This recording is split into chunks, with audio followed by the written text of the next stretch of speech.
रीत के बेकिनार समंदर के बीचों बीच वो गांव सदियों से सांस ले रहा था। यहाँ वक्त घड़ियों से नहीं, सूरज की किरणों और शाम की अज़ान से नापा जाता था।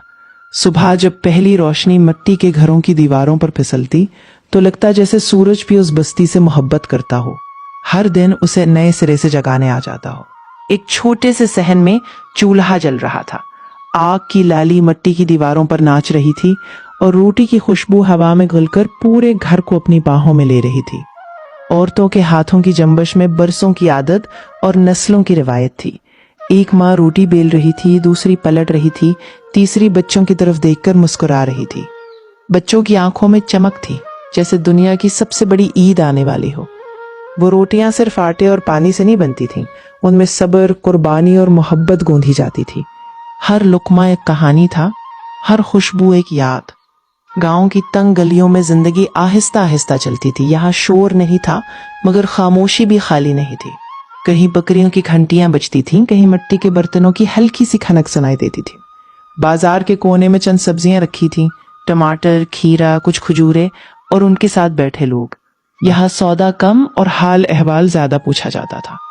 कोई पैसे कम होने पर शर्मिंदा नहीं होता था, क्योंकि यहाँ इतबार सबसे बड़ी दौलत था। रीत के दूर उफक पर ऊंटों की कतार दिखाई देती थी। वो मुसाफिर जो मीलों दूर से आते, अपने साथ थकन भी लाते और उम्मीद भी। उनके कदमों के नीचे रीत थी, मगर दिल में मंजिल की रोशनी। सफर यहाँ जिंदगी का दूसरा नाम था।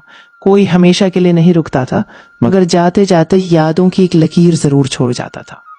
गांव की छतों पर बैठे बच्चे शाम का इंतजार करते थे। उन्हें मालूम था कि जब सूरज ढलेगा तो आसमान सुनहरी हो जाएगा और दिन की थकन कहानियों में बदल जाएगी। बूढ़े बुजुर्ग दरवाजों पर बैठकर माजी के किस्से सुनाते और नौजवान खामोशी से मुस्तकबिल के ख्वाब बनते। यहाँ ख्वाब बड़े नहीं होते थे, मगर सच्चे होते थे। रात जब आहिस्ता आहिस्ता जमीन पर उतरती तो हर घर की दीवारें दिन भर की आवाजों को अपने अंदर समेट लेती। चूल्हे की राख ठंडी हो जाती, मगर उसकी गर्मी दिलों में बाकी रहती। आसमान पर सितारे ऐसे बिखरते जैसे किसी ने अंधेरे पर उम्मीद छिड़कती हो। इस गांव में शायद दौलत नहीं थी, मगर कमी भी नहीं थी। यहाँ कोई तन्हा नहीं सोता था, कोई अकेला नहीं जागता था। दुख बांटे जाते थे, खुशियां बढ़ाई जाती थी। यहाँ जिंदगी मुश्किल जरूर थी, मगर बेमानी नहीं थी।